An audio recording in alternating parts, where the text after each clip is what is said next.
IMF report ने बता दिया कि पूरा निजाम रॉटन हो चुका हुआ है। फिर लेबर फोर्स सर्वे बताया कि गवर्नमेंट किस तरह गलत बयानी कर रही, सच नहीं बोल रही। लेकिन ये थप्पड़ आईएमएफ ने इतने थप्पड़ चंडाना थोड़ा मुंह लाल उन्होंने करता है चंडाना। चलो करो कोई फकर आज नहीं तो कल जैन जी थोड़ा गिरबान फड़ेगी डेफिनेटली ये। लेकिन मैं आज चीमा साहब I am very heart broken on this IMF report, governance and corruption diagnostic report. और ये पाकिस्तान के मफाद में नहीं है। आप बताइएगा कि जो कॉन्फिडेंस बहाल नहीं हो रहा या ग्रोथ की तरफ हम नहीं जा पा रहे हैं, इसकी वजह क्या है? क्योंकि हमारे मसाइल इतने बड़े हैं, कर्जे, महंगाई, गुर्बत, बेरोज़गारी, दहशतगर्दी, नफ़रत, तकसीम और ऊपर से मुआशी बदहाली। अमेरिका की डिमांड्स हम पूरी कर नहीं पा रहे, फिर ऊपर से माशी सूरत जो है कि अगर हमें पैसे ना मिले तो हम तो डूब जाएंगे। अब जो भी होगा वो एक्सटेंशन नहीं होगी, it will be a new appointment. Aziz इतना ही रखो कि जी बहल जाए, अब इस कदर भी ना चाहो कि दम निकल जाए। नफरत और मोहब्बत की हद होती है, कुर्बत और फासला इंपॉर्टेंट। लॉन्ग टर्म सोचो, लॉजिकल सोचो, खुद गर्जी से बालातर होके ये राजवाड़े अगर खत्म नहीं हुए इसका अंजाम भयानक होगा। अच्छा, पाकिस्तान इस वक्त एक ऐसी दौराहे पर खड़ा है जहां पे सियासत का हर कदम मईशत पर भारी पड़ रहा है। हेलो दोस्तों, स्वागत है आप सभी का ईपी गन चैनल पे। तो फ्रेंड्स, आइए देखते हैं पाकिस्तानी मीडिया की लेटेस्ट वीडियो।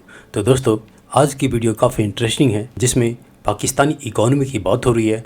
और यहाँ पे आप देखते हैं कि पाकिस्तानी मीडिया के जो बड़े बड़े जुगादरी हैं, एनालिस्ट हैं, वो किस तरह से रोए जा रहे हैं। और इनका यही हाल पिछले कई सालों से है। लेकिन जैसे ही बात भारत से करने की आती है तो यही जुगादरी और यही पाकिस्तानी मीडिया के बड़े बड़े एनालिस्ट घंटों नहीं बल्कि मिनटों में ही भारत को तबाह करने की बात करते हैं। दूसरी तरफ जो पाकिस्तान की इकॉनमी ख़राब है तो उसमें पाकिस्तानी रोना रो रहे हैं, दिलों से नफरत दूर करो, देश के लिए काम करो, तानाशाही या राजशाही ख़त्म करो। और इन सभी एनालिस्ट में ख़ास तौर से जो साजिद तरार साहब हैं, उनका रिटर्न हमने ज़बरदस्त तरीके से सिंदूर ऑपरेशन के बाद देखा है कि जिसमें साजिद तरार साहब को अचानक ही भारत की हर चीज़ में नेगेटिविटी नज़र आने लगी है, चाहे वो भारत की हॉस्पिटैलिटी हो, इकॉनमी हो, डिफेंस हो, पॉलिटिक्स हो या इवन कि जो भारत के लोग हैं। तो दोस्तों, आइए देखते हैं पाकिस्तानी मीडिया की इस लेटेस्ट वीडियो को। साथ ही आपसे रिक्वेस्ट है कि प्लीज़ इस चैनल को सब्सक्राइब करें और बेल आइकन दबाना न भूलें। Thank you.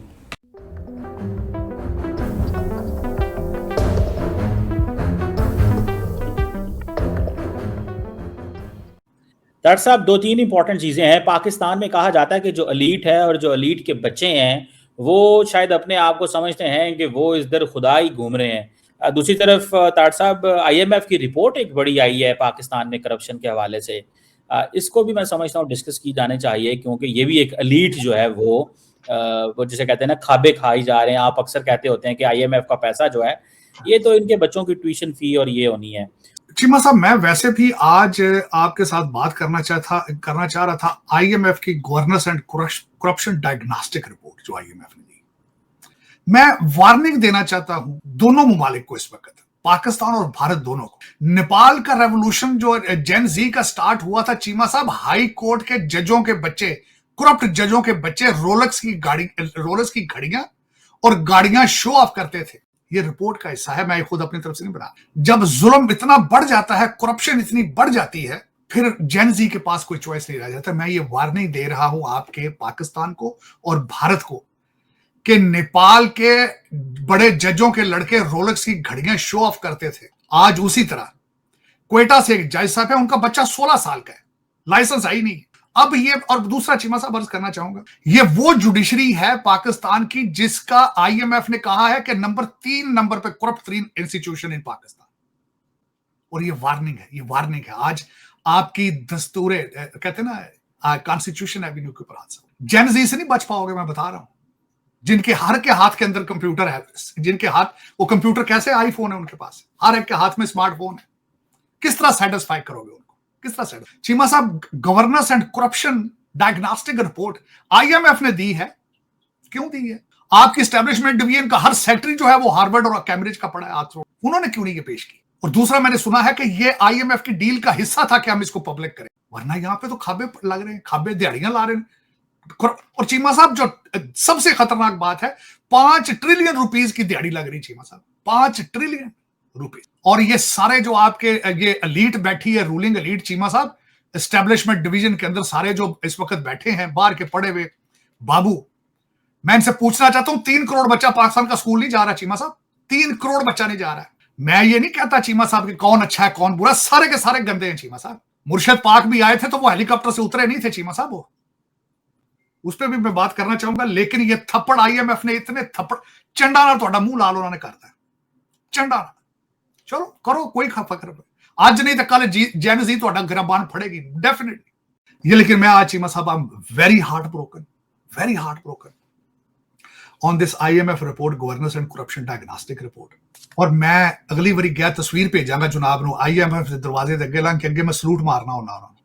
ਐਤਕੀ ਮੈਂ ਸੋਚਿਆ ਉਹਨਾਂ ਦੇ ਸਾਈਨ ਨੂੰ ਚੁੰਮ ਕੇ ਤੁਹਾਨੂੰ ਫੋਟੋ ਮੈਂ ਕਰਾਂਗਾ ਕੇਸ ਕਿ ਤੁਸੀਂ ਅਮਰੀਕਨ ਟੈਕਸਪੇਅਰਸ, ਮੈਂ ਅਮਰੀਕਨ ਟੈਕਸਪੇਅਰ ਹਾਂ, ਮੇਰਾ ਟੈਕਸਪੇਅਰ ਪੈਸਾ ਤੁਸੀਂ ਕਿਉਂ ਦਿੱਤਾ? ਤੁਹਾਨੂੰ ਪਤਾ ਸੀ ਇਹ ਕਰਪਟ ਨੇ, ਇਹ ਸਾਰੇ ਤੁਸੀਂ ਪੈਸੇ ਜਾਂਦੇ ही नहीं चीमा साहब, पहुंचते ही नहीं पाकिस्तान। लेकिन तारड़ साहब पैसे तो वो हमें देते हैं ताकि फाइनेंशियल स्टेबिलिटी रहे, पैसे तो वो वापस ले जाते हैं, हम तो सूद देते हैं पैसे के ऊपर। वो कौन सा पैसे जाते कि वाशिंगटन DC से बाहर, न्यूयॉर्क से बाहर, यही तो रौला, यही तो केस करना होना कि तुसी मेरे खून पसीने की कमाई ये ब्रिटिश एजेंटा ਨੂੰ ਦਿੰਦੇ ਰਹੇ ਹੋ ਹੈ।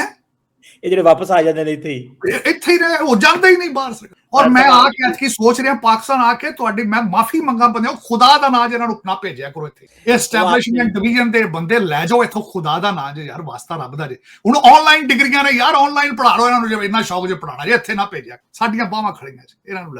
तार साहब आपने एक दफा जुमला कहा था कि जब ये छोटे ब्रिटिश एजेंट आते हैं तो ये यहाँ पे निशानियां लगा के, और इनकी फैमिलीज निशानियां लगा के जाते हैं, फिर ये वापस पाकिस्तान जाते हैं, फिर कमाई करते हैं, फिर वापस करते हैं। आधे जब बंदे दे तरले लेंदे, पुत्र स्पॉन्सर करो, मेरी धी स्पॉन्सर करो, इत्थे रख लो, इन्हां तरले लेंदे। अच्छा, खुदा दी कसम जानते ही नहीं चीमा, मैंने क्यों जाना यार, दसो।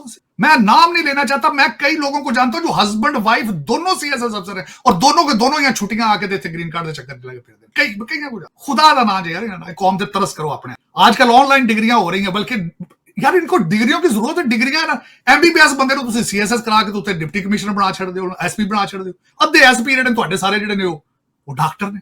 मैं चीमा साहब एक बार ट्रू स्टोरी, मैं एक दफा यहाँ एम्बेसी में गया था, एम्बेसडर साहब ने मुझे अपने स्टाफ से बोला, ये फलाना डॉक्टर है फलाना। मैं क्या, मैं अस्पताल से एम्बेसी से सारे डॉक्टर, वो मैं क्या इन्होंने बायोलॉजी पढ़ी यार, what the hell they have to do with it, with the foreign service, with being an SP और डिप्टी कमिश्नर।